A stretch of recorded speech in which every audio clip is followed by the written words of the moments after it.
اللهم صل وسلم وبارك على سيدنا محمد وعلى اله وصحبه اجمعين. ازيكم حبايبي؟ عاملين ايه؟ يا رب تكونوا بخير.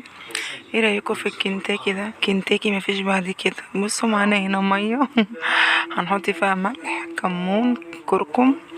هنسلق قرنبيط يا جماعه، بس والله اللي يشوفه يقول عليه كنتاكي. كده حطينا كركم وملح وكمون. اول ما الميه تغلي معانا هنسقط القرنبيط بتاعنا. معانا هنا بقى بتنجانية قمر كده هنشويها ونعمل بابا غنوم. كده كنت قطعت الورد بتاع العسل ده، بصوا جميل. ماشي، شطفناه كده شطفة حلوة. اول ما المية تغلي هننزل بالورد بتاعنا الحلو ده فيها. كده كانت المية غليت معايا اهي. بسم الله، بسم الله الرحمن الرحيم. تعرفي اللي هو استوى ازاي؟ من العود اللي فوق دوت، اول ما تلاقيه داخل على سوا تشيليه، سيبي فيه نسبة بسيطة كده زي العضة علشان ما يتهريش منك وانتي بتقليه. معانا هنا بقى بابا غنوم.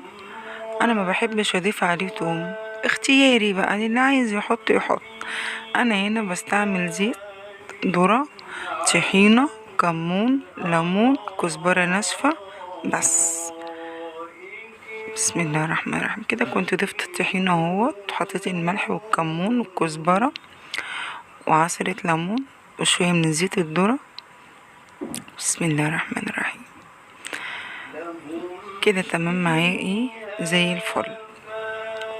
هنا بقى هنسلق بطاطس لزوم الحبشكتات اللي احنا بنعملها.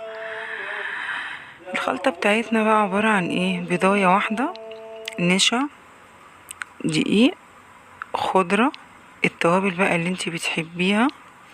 الدقيق هنا برضو عليه كركم ونشا وكمون والتوابل اللي انتي بتحبيها برضو. هنزل في الخليط زي ما انتوا شايفين كده، وبعد كده هنزل في الدقيق وانفضه كويس قوي وانزل في الزيت.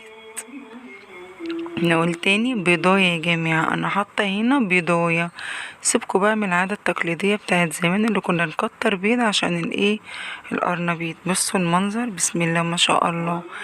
ايه رأيكم؟ حاجة كده ملهاش وصف والله. لو عجبكم الفيديو بقى ما تنسوش لايك وشير، واشوف وشكم بخير. بصوا دي البطاطس، بصوا عاملة ازاي، وادي الكنتاكي العسل بتاعي. لو عجبكم الفيديو بقى دوسوا لايك وشير، اشوف وشكم بخير.